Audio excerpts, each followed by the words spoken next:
ಅರೆ ಕಡಿಮೆ ಹಾಕು ಆದ್ರೆ ಅಸ್ಲಿ ಹಾಕು. MDH ಕಾಶ್ಮೀರಿ ಕೆಂಪು ಮೆಣಸಿನ ಪೌಡರ್.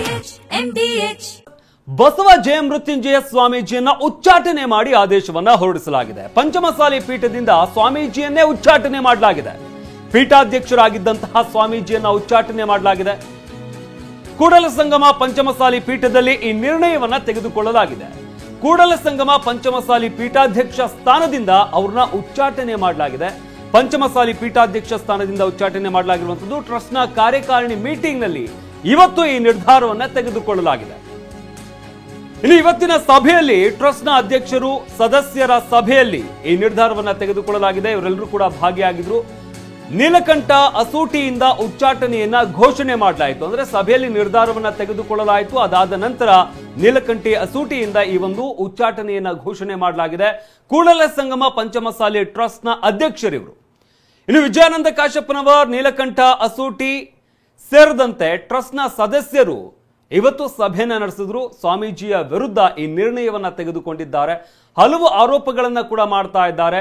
ಟ್ರಸ್ಟ್ನ ಸದಸ್ಯರು, ಅಧ್ಯಕ್ಷರು ಸೇರಿದಂತೆ ಸಾಕಷ್ಟು ಆರೋಪಗಳನ್ನ ಮಾಡ್ತಾ ಇರುವಂತದ್ದು. ಇನ್ನು ಸಾಕಷ್ಟು ಗೊಂದಲ ಇತ್ತು. ಪೀಠಾಧ್ಯಕ್ಷರು ಹಾಗೆ ಟ್ರಸ್ಟ್ಗೆ ಸಂಬಂಧಪಟ್ಟಂತೆ, ಟ್ರಸ್ಟ್ನ ಸದಸ್ಯರು ಹಾಗೆ ಅಧ್ಯಕ್ಷರ ವಿಚಾರಕ್ಕೆ ಸಂಬಂಧಪಟ್ಟಂತೆ ಇಬ್ಬರ ನಡುವೆ ಸಾಕಷ್ಟು ಗೊಂದಲಗಳು ನಡೀತಲೇ ಇತ್ತು. ಸ್ವಾಮೀಜಿಯವರ ನಿಲುವೇನಿದೆ ಅದರ ವಿಚಾರಕ್ಕೆ ಸಂಬಂಧಪಟ್ಟಂತೆ ಸಾಕಷ್ಟು ಗೊಂದಲಗಳಿತ್ತು. ಆದರೆ ಇವತ್ತು ನಡೆದಂತಹ ಈ ಒಂದು ಸಭೆಯಲ್ಲಿ ಕೂಡಲ ಸಂಗಮ ಪಂಚಮಸಾಲಿ ಪೀಠದಲ್ಲಿ ಪೀಠಾಧ್ಯಕ್ಷರನ್ನ ತೆಗೆದುಹಾಕಿ ಆದೇಶವನ್ನ ಹೊರಡಿಸಲಾಗಿದೆ. ಇನ್ನು ಹಲವು ಕಾರಣಗಳನ್ನ ನೀಡಿ ಶ್ರೀಗಳನ್ನ ಉಚ್ಚಾಟಿಸಿದೆ ಟ್ರಸ್ಟ್. ಏನೇನದು? ದಾವಣಗೆರೆ ಹಾಗೆ ಇತರ ಕಡೆಗಳಲ್ಲಿ ಸ್ವಾಮೀಜಿ ಆಸ್ತಿ ಮಾಡಿದ್ದಾರೆ ಅಂತ. ಇನ್ನು ಲಿಂಗಾಯತ ತತ್ವ ಬಿಟ್ಟು ಹಿಂದುತ್ವ ಪರ ಹೊರಟಿದ್ದಾರೆ ಅನ್ನೋದು ಕೂಡ ಆರೋಪ. ಟ್ರಸ್ಟ್ನ ಸದಸ್ಯರ ಮಾತು ಕೇಳಲ್ಲ, ಪೀಠದಲ್ಲಿ ಇರೋದೇ ಇಲ್ಲ ಅನ್ನೋ ಆರೋಪ ಕೂಡ ಜಯ ಮೃತ್ಯುಂಜಯ ಶ್ರೀಗಳ ಮೇಲೆ ಕೇಳಿಬಂತು. ಒಂದು ಪಕ್ಷದ ಪರವಾಗಿ ಹೊರಟಿದ್ದಾರೆ ಇವರು ಅಂತ. ಜಯ ಮೃತ್ಯುಂಜಯ ಶ್ರೀಗಳು ಸ್ವಾಮೀಜಿಗಳಾಗಿ ಉಳಿದೇ ಇಲ್ಲ. ಹಲವು ಕಾರಣಗಳನ್ನ ನೀಡಿ ಶ್ರೀಗಳನ್ನ ಉಚ್ಚಾಟಿಸಿ ಟ್ರಸ್ಟ್ನ ಸದಸ್ಯರು ನಿರ್ಧಾರವನ್ನ ಮಾಡಿದ್ದಾರೆ. ಸ್ವಾಮಿಗಳ ಬಗ್ಗೆ ಬಹಳಷ್ಟು ಕಂಪ್ಲೇಂಟ್ ಅದಾವು, ಇದು ಅದಾವು. ಟ್ರಸ್ಟ್ ಮಾತು ಕೇಳೋದಿಲ್ಲ, ಟ್ರಸ್ಟ್ ಅವ್ರದ್ದು ಕೇಳೋದಿಲ್ಲ. ಅದಕ್ಕಾಗಿ ಅವ್ರದ್ದು ಬಹಳ ದೊಡ್ಡ ಫೈಲ್ ಐತೆ ಅವ್ರದ್ದು ಏನ್ರಿ. ಅದಕ್ಕೆ ಅವ್ರನ್ನ ನಿರ್ಣಯ ತಗೊಂಡ್ರಿ. ಇವತ್ತು ನಿರ್ಣಯ ಅವ್ರನ್ನ ಉಚ್ಚಾಟಿಸ್ಬೇಕು ಅಂತೇಳಿ, ಪೀಠದಿಂದ ಉಚ್ಚಾಟನೆ ಮಾಡ್ಬೇಕು ಅಂತೇಳಿ. ಕಂಪ್ಲೇಂಟ್ ಭಾಳ ಅದಾವ. I don't want to disclose it. ಸ್ವಂತ ಆಸ್ತಿ ಮಾಡಬಾರ್ದು ಸ್ವಾಮಿಗಳು ಅಂತ ನಮ್ಮ ಟ್ರಸ್ಟ್ ಒನ್ ಆಫ್ ದಿ ಬಯಲಾದಲ್ಲಿ ಒಂದಿದೆ. ಆಸ್ತಿ ಮಾಡ್ಯಾರ. ಡಿಸ್ಇಂಟಿಗ್ರೇಷನ್ ಮಾಡಬಾರ್ದು ಸಮಾಜದೊಳಗೆ ಅಂತ ಹೇಳಿ ದಿನ ಒಂದು ಸಮಾಜ ಹೊಡಿತಕ್ಕಂತ ಕೆಲಸ ಮಾಡ್ತಾರೆ. ಆರ್ಗನೈಸ್ ಮಾಡೋದಲ್ಲ. ಆಮೇಲೆ ಹಣಕಾಸಿನ ವಿಚಾರದೊಳಗೆ ಬಹಳ ವಿಚಾರದೊಳಗೆ ಕಂಪ್ಲೇಂಟ್ ಅದಾವು. ಅವೆಲ್ಲ ಅದಾವು. ಇದನ್ನ ಇಲ್ಲದೆ ಮಾಡಿಲ್ಲ. ಬಹಳ ದಿನ ಕಾದ್ವಿ. ನೋಟಿಸ್ ಕೊಟ್ಟಿದ್ವಿ ಅವ್ರಿಗಿಂದ. 2014 ನೋಟಿಸ್ ಕೊಟ್ಟಿದ್ವಿ. ಎಷ್ಟು ಜನ ಟ್ರಸ್ಟ್ ಅಧ್ಯಕ್ಷರಾಗಿ ಎಷ್ಟು ಜನ ಸೇರಿದ್ರಿ? ಮತ್ತೆ ಎಲ್ಲರೂ ಸೇರಿ ಎಷ್ಟು ಜನ? Majority trust was there. Trust ಇದ್ರು, ಅಧ್ಯಕ್ಷ ಇದ್ರು, ನಮ್ಮ ಇವರು ನಾಡಗೌಡರು ಇದ್ರು. ಚರ್ಚೆ ಆಯ್ತು. ಕಂಪ್ಲೇಂಟ್ ಭಾಳ ಜನ. ಎಷ್ಟು ಜನ ಇದೆ? ಎಷ್ಟು ಜನ ಟ್ರಸ್ಟ್ ನಲ್ಲಿ ಒಂದು 30 ಜನ ಅದಾರ. ಎಲ್ಲರದು ಒಮ್ಮತದ ಮೇರೆಗೆ ಆಗಿದೆ. ಹೆಂಗೆ ಸರ್? ಬಹಳ ದಿವಸದಿಂದ ಐತದ. ಈ ಬಗ್ಗೆ ಮತ್ತಷ್ಟು ಮಾಹಿತಿ ನೀಡ್ತಾರೆ ನಮ್ಮ ಪ್ರತಿನಿಧಿ ರವಿ. ನಮ್ಮ ಜೊತೆ ದೂರವಾಣಿ ಸಂಪರ್ಕದಲ್ಲಿ ಜಾಯ್ನ್ ಆಗಿದ್ದಾರೆ. ರವಿ, ಗಮನಿಸ್ತಾ ಇದ್ದೀವಿ ಸ್ವಾಮೀಜಿ ಅವರನ್ನೇ ಉಚ್ಚಾಟನೆ ಮಾಡಿ ಆದೇಶವನ್ನ ಹೊರಡಿಸಲಾಗಿರುವಂತದ್ದು. ಹಾಗಾದ್ರೆ ಇವತ್ತು ನಡೆದಂತಹ ಒಂದು ಸಭೆಯಲ್ಲಿ ಯಾರೆಲ್ಲ ಭಾಗಿಯಾಗಿದ್ರು, ಏನ್ ನಿರ್ಣಯ ತೆಗೆದುಕೊಳ್ಳಲಾಗಿದೆ, ಹಾಗೆ ಸ್ವಾಮೀಜಿಗಳ ವಿರುದ್ಧ ಕೇಳಿ ಬರ್ತಾ ಇರುವಂತಹ ಆರೋಪಗಳೇನು? ಹೌದು, ಪ್ರಮುಖವಾಗಿ ಹೇಳ್ಬೇಕಂದ್ರೆ ರಾಜ್ಯದಲ್ಲಿನೇ ಕೂಡಲ ಸಂಗಮ ಪಂಚಮಸಾಲಿ ಪೀಠ ತುಂಬಾನೇ ಮಹತ್ವವಾದಂತದ್ದು. ಸಾಕಷ್ಟು ದಿನಗಳಿಂದ ಅದು ಚರ್ಚೆಯಲ್ಲಿರುವಂತದ್ದು. ಅದರಲ್ಲೂ ಕೂಡ ಪಂಚಮಸಾಲಿಗೆ ಸಮಾಜಕ್ಕೆ ತುಯ್ಯ ಮೀಸಲಾತಿ ವಿಚಾರಕ್ಕೆ ಸಂಬಂಧಪಟ್ಟಂತೆ ಆ ಕೂಡಲ ಸಂಗಮದಿಂದ ಬೆಂಗಳೂರುವರೆಗೂ ಕೂಡ ಪಾದಯಾತ್ರೆ ಮಾಡಿರುವಂತದ್ದು. ಅದರಲ್ಲಿ ಪ್ರಮುಖ ಪಾತ್ರ ವಹಿಸಿದಂತವರು ಕೂಡಲ ಸಂಗಮದ ಬಸವ ಜಯ ಮೃತ್ಯುಂಜಯ ಸ್ವಾಮೀಜಿಗಳು ಹಾಗೂ ವಿಜಯಾನಂದ ಕಾಶ್ಯಪ್ಪನವರು. ಆದ್ರೆ ಕಳೆದ ಬೇರೆ ಸರ್ಕಾರ ಬಂದ ನಂತರದ ಇಬ್ಬರ ಮಧ್ಯೆ ಕೂಡ ಏನು ಬಿರುಕು ಮೂಡಿತು. ಆ ಒಂದು ಬಿರುಕು ಇವತ್ತಿನ ಪರಿಸ್ಥಿತಿಗೆ ಅಂದ್ರೆ ಒಬ್ಬ ಸ್ವಾಮೀಜಿಯನ್ನ ಆ ಪೀಠದಿಂದ ಹೊರ ಹಾಕುವ ಮಟ್ಟಿಗೆ ಮತ್ತು ಉಚ್ಚಾಟನೆ ಮಾಡುವಂತ ಒಂದು ಮಟ್ಟಿಗೆ ಬಂದು ತಲುಪಿರುವಂತದ್ದು. ಈ ಒಂದು ವಿಚಾರಕ್ಕೆ ಸಂಬಂಧಪಟ್ಟಂತೆ ಸಾಕಷ್ಟು ಭಕ್ತರಲ್ಲೂ ಕೂಡ ಪರ ವಿರೋಧ ಚರ್ಚೆಗಳು ಶುರುವಾಗಿವೆ. ಇವತ್ತು ಪ್ರಮುಖವಾಗಿ ಹೇಳ್ಬೇಕಂದ್ರೆ ಕೂಡಲ ಸಂಗಮದ ಪಂಚಮಸಾಲಿ ಪೀಠದಲ್ಲಿನೇ ಅಖಿಲ ಭಾರತ ಪಂಚಮಸಾಲಿ ಟ್ರಸ್ಟ್ ನ ಒಂದು ರವಿ ಹಾಗೆ ಸಂಪರ್ಕದಲ್ಲಿರಿ. ಈಗ ನಮ್ಮ ಜೊತೆ ಜಯ ಮೃತ್ಯುಂಜಯ ಸ್ವಾಮೀಜಿಗಳೇ ನೇರವಾಗಿ ನಮ್ಮ ಜೊತೆ ದೂರವಾಣಿ ಸಂಪರ್ಕದಲ್ಲಿ ಜಾಯ್ನ್ ಆಗಿದ್ದಾರೆ. ಗುರುಗಳೇ ನಮಸ್ತೆ. ನಮಸ್ಕಾರ. ಇವತ್ತಿನ ಸಭೆಯ ವಿಚಾರಕ್ಕೆ ಸಂಬಂಧಪಟ್ಟಂತೆ ನಿಮ್ಗೆ ಈಗಾಗಲೇ ಮಾಹಿತಿ ಬಂದಿರಬಹುದು. ಗೊತ್ತಿಲ್ಲ, ನಮ್ಗೆ ಏನಂತ ಮಾಹಿತಿ ಗೊತ್ತಿಲ್ಲ. ನಮ್ಮ ಮಠದಲ್ಲಿ ಸಭೆಯ ಬಗ್ಗೆ ನೀವು ಹೇಳಿದ್ಮೇಲೆ ಗೊತ್ತಾಗಿತ್ತು. ನಮ್ಮ ಭಕ್ತನ ಕೇಳ್ಕೊಂಡು ಭಕ್ತರಿಗೆ ಯಾರು ನಿಮಗೆ ಕರೆ ಮಾಡಿ ಇದ್ರ ಬಗ್ಗೆ ಹೇಳಿಲ್ವಾ? ಇವತ್ತಿನ ಸಭೆ ಹೀಗಾಗಿತ್ತು, ನಿಮ್ಮ ವಿರುದ್ಧವಾಗಿ ಮಾತನಾಡಿರುವಂತ ಮಾತುಗಳು, ಆರೋಪಗಳು ಏನು ಗೊತ್ತಿಲ್ಲ. ನಿನ್ನೆ ಮೀಸಲಾತಿ ಹೋರಾಟ ಚಾಲನೆ ಮಾಡಿದೆ ಆರೋಗ್ಯದಿಂದ. ಅದಾದ್ಮೇಲೆ ನಾನು ಭಕ್ತರಿಗೆಲ್ಲ ಇವತ್ತು ಧನ್ಯವಾದ ಹೇಳ್ತಾ ಇದ್ದೆ. ಬಟ್ ಇವತ್ತು ಸಭೆ ಇರೋದು ಗೊತ್ತಿಲ್ಲ, ಮಾಹಿತಿನೂ ಗೊತ್ತಿಲ್ಲ, ಏನ್ ನಡೆದಂತ ಗೊತ್ತಿಲ್ಲ. ನೀವು ಮಾಧ್ಯಮದ ಹೇಳಿದ್ಮೇಲೆ ಗೊತ್ತಾಗ್ತಿರ್ತಕ್ಕಂಥದ್ದು. ಹಾಗಾಗಿ ನಾಳೆ ದಿವಸ ಭಕ್ತರನ್ನು ಕೇಳಿ ನನ್ನ ಪ್ರತಿಕ್ರಿಯೆಯನ್ನು ಕೊಡ್ತೀನಿ. ಅದು ಹಿಂದೆ ಏನಾದ್ರೂ ಅಸಮಾಧಾನ ವ್ಯಕ್ತಪಡಿಸಿದೆಯಾ ನಿಮ್ ಬಗ್ಗೆ, ನಿಮ್ಮ ನಿರ್ಧಾರಗಳ ಬಗ್ಗೆ? ಅಲ್ಲ ನೋಡ್ರಿ, ನಾನಂತೂ ಅಸಲವಾದ ನಿರ್ಧಾರ ಐತಿ, ಹೋರಾಟ ಮಾಡಬೇಡ ಅಂತ ಹೇಳ್ತಾ ಇದ್ದೆ. ನಾನು ಮಾಡ್ಬೇಕು, ನಿನ್ನೆ ಮಾಡಬೇಕು ಹೋರಾಟವನ್ನ.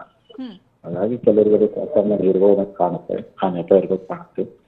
ಹಾಗಾಗಿ ನಾ ಏನಾದ್ರು ಏನೇ ಭಕ್ತರು ತೀರ್ಮಾನ ತಿಳ್ಕೊಳ್ತಾರೆ, ನಮ್ಮ ಭಕ್ತರು ಕೇಳಿದ ಜನಸಾಮಾನ್ಯ ನನ್ನ ಹೋರಾಟಕ್ಕೆ ಒಬ್ಬ ಕೂಲಿಕಾರ, ಒಬ್ಬ ಕಾರ್ಮಿಕ, ಒಬ್ಬ ಹಮಾಲಿ, ಒಬ್ಬ ಸಾಮಾನ್ಯ ವ್ಯಕ್ತಿ ನನ್ನನ್ನ ಪ್ರಸಾದ ಕೊಟ್ಟು, ನನ್ನ ಸಹಕಾರ ಕೊಟ್ಟು ಇದುವರೆಗೂ ಬೆಳೆಸಿದ್ದಾರೆ. ಹಾಗಾಗಿ ನಾನು ಏನ್ ತೀರ್ಮಾನ ಕೈಗೊಳ್ಬೇಕು ಅನ್ನೋದು ಭಕ್ತರು ಕೇಳಿ ತೀರ್ಮಾನ ಮಾಡ್ತೀನಿ. ಭಕ್ತರು ನನ್ನ ಪ್ರಾಣ, ಭಕ್ತರು ನನ್ನ ಜೀವಾಳ, ಭಕ್ತರನ್ನ ಬಿಟ್ಟಿರ್ತಕ್ಕಂಥದ್ದು. ಯಾವುದೇ ಮಾಹಿತಿ ಗೊತ್ತಿಲ್ಲ.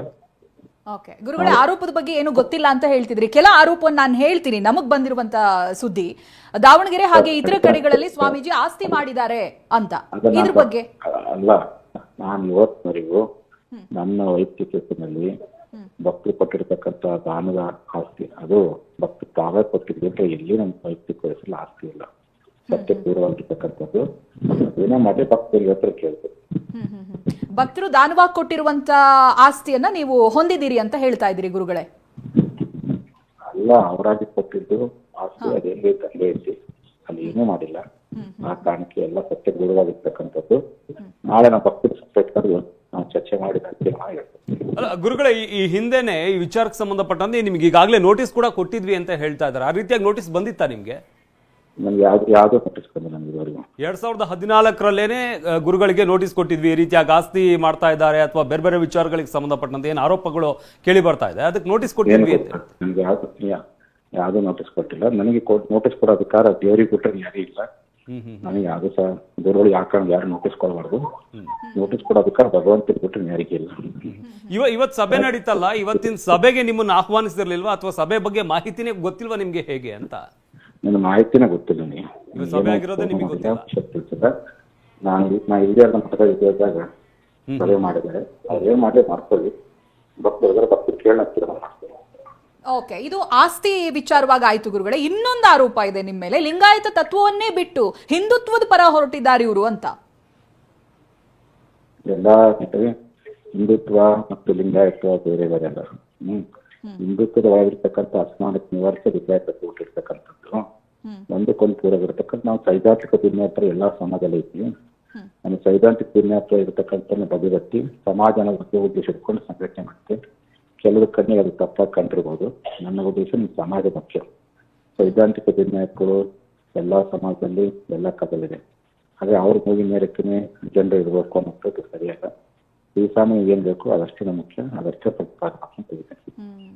ಶ್ರೀಗಳೇ, ಇನ್ನು ಟ್ರಸ್ಟ್ ನ ಸದಸ್ಯರ ಮಾತು ಕೇಳಲ್ಲ, ನೀವು ಪೀಠದಲ್ಲಿ ಇರೋದಿಲ್ಲ, ಈ ರೀತಿಯಾದಂತೆಲ್ಲ ಆರೋಪಗಳನ್ನ ಮಾಡ್ತಾ ಇದ್ದಾರೆ. ಬಹುಶಃ ಈ ಅಸಮಾಧಾನ ಒಳಗೆ ಇರುವಂತ ನಿಮ್ ಗಮನಕ್ಕೆ ಬಂದಿರಲೂಬಹುದು ಅಂತ. ಏನೇ ಇರಲಿ, ಅದೇನೇ ಇರಲಿ ಸಹ ನಮ್ಮ ಭಕ್ತರು ಕೇಳ್ತೀನಿ ತೀರ್ಮಾನ ಮಾಡ್ಬೇಕು. ಬಟ್ ಈ ರೀತಿಯಾದ ಆರೋಪ ನಿಮ್ಮ ಮೇಲೆ ಬರೋದು ನೀವು ಹೆಂಗ್ ರಿಯಾಕ್ಟ್ ಮಾಡ್ತೀರಾ ಅಂತ ಇದಕ್ಕೆ? ಅದೇ ಭಕ್ತರು ಸಭೆ ಕರೆದು ಭಕ್ತರು ಸಭೆ ಏನಂತ ರಿಯಾಕ್ಟ್ ಮಾಡ್ತೀವಿ. ಈಗ ಟ್ರಸ್ಟ್ಗೆ ಸಂಬಂಧಪಟ್ಟಂತವ್ರ ಜೊತೆ ಏನಾದ್ರು ಮಾತಾಡ್ತೀರಾ? ಯಾಕಂದ್ರೆ ಅವರೆಲ್ಲರೂ ಕೂಡ ನಿಮ್ಮ ವಿರುದ್ಧ ಅಸಮಾಧಾನವನ್ನು ವ್ಯಕ್ತಪಡಿಸ್ತಾ ಇದ್ದಾರೆ, ಅಧ್ಯಕ್ಷರು ಸೇರಿದಂತೆ ಅಲ್ಲಿನ ಸದಸ್ಯರು ಇವತ್ತೇನು ಸಭೆ ನಡೆಸಿದ್ದಾರೆ. ನನ್ನ ಮಾಡಿದ್ದು ಭಕ್ತರು, ನನ್ನ ಗುರುವಾರ ಅವ್ರನ್ನ ಸಂಪರ್ಕ ಮಾಡಲ್ಲ ಹಾಗಾದ್ರೆ ನೀವು ಟ್ರಸ್ಟ್ಗೆ ಸಂಬಂಧಪಟ್ಟಂತವ್ರನ್ನ? ಅಲ್ಲ, ಭಕ್ತರು ಸಂಪರ್ಕ ಭಕ್ತರು ಅವರೆಲ್ಲ ಬಗ್ಗೆ ಬರ್ತಾರಲ್ಲ, ಚರ್ಚೆ ಮಾಡ್ತೀವಿ. ಇನ್ನು ಒಂದು ಪಕ್ಷದ ಪರ ಇದ್ದಾರೆ ಶ್ರೀಗಳಂತ ಹೇಳೋದನ್ನ ಹೇಗೆ ಒಪ್ತೀರಿ ನೀವು? ನಾನು ಯಾವತ್ತೂ ನಾವು ಮಾಡೇ ಇಲ್ಲ. ಅವ್ರ ಕಣ್ಣಿಗೆ ಆ ರೀತಿ ಕಟ್ಟಿದೆ, ಅದು ಅವ್ರಿಗೆ ಬಿಟ್ಟಿದ್ದ ವಿಚಾರ. ನಾನು ಮಾತ್ರ ಯಾವತ್ತೂ ಆ ರೀತಿ ಭಾವನಿಲ್ಲ. ಅವ್ರು ಅಪಾರ್ಥ ಮಾಡ್ತಾರೆ. ಇನ್ನು ಆಸ್ತಿ ವಿಚಾರವಾಗಿ ಒಂದ್ ವೇಳೆ ಈಗ ಟ್ರಸ್ಟ್ ನ ನಿಯಮದ ಪ್ರಕಾರವಾಗಿ ಭಕ್ತಾದಿಗಳು ದಾನವಾಗಿ ಕೊಟ್ಟಿರುವುದನ್ನ ನಾವು ಹೊಂದಬಹುದು ಅನ್ನೋದಾಗಿ ಇದ್ರೆ ಅದು ಆರೋಪ ಹೇಗಾಗುತ್ತೆ ನಿಮ್ಮ ಮೇಲೆ? ಅದ್ರ ಬಗ್ಗೆ ಟ್ರಸ್ಟ್ ನಲ್ಲಿ ಏನು ಚರ್ಚೆಗಳಾಗಿಲ್ವಾ? ಟ್ರಸ್ಟ್ ನ ನಿಯಮ ಏನ್ ಹೇಳುತ್ತೆ ಗುರುಗಳೇ? ಇದು ನಮಗೆ ಗೊತ್ತಿಲ್ಲ. ಭಕ್ತರು ನನ್ನ ಹೆಸರಲ್ಲಿ ಯಾವುದೋ ಆಸ್ತಿಗಳಿಲ್ಲ. ಕೇವಲ ಕೂಡಲ ಸಂಘ ಭಕ್ತರು ಕೊಟ್ಟಿದ್ದಂತೆ 13 ಗುಂಟೆ ಜಮೀನು ಬಿಟ್ರೆ ದಾವಣಗೆರೆ ಕಿರಿ ದೂರವಾಗುತ್ತೆ ಮಾತಾಡಿದ್ರೆ ಪ್ರತಿಕ್ರಿಯಿಸಲ್ಲ ಮಕ್ಕಳು ಹೇಳ್ತಾರಲ್ಲ. ರೈಟ್. ಥ್ಯಾಂಕ್ ಯು TV9 ಜೊತೆ ಮಾತನಾಡಿದ್ದಕ್ಕೆ ಶ್ರೀಗಳೇ.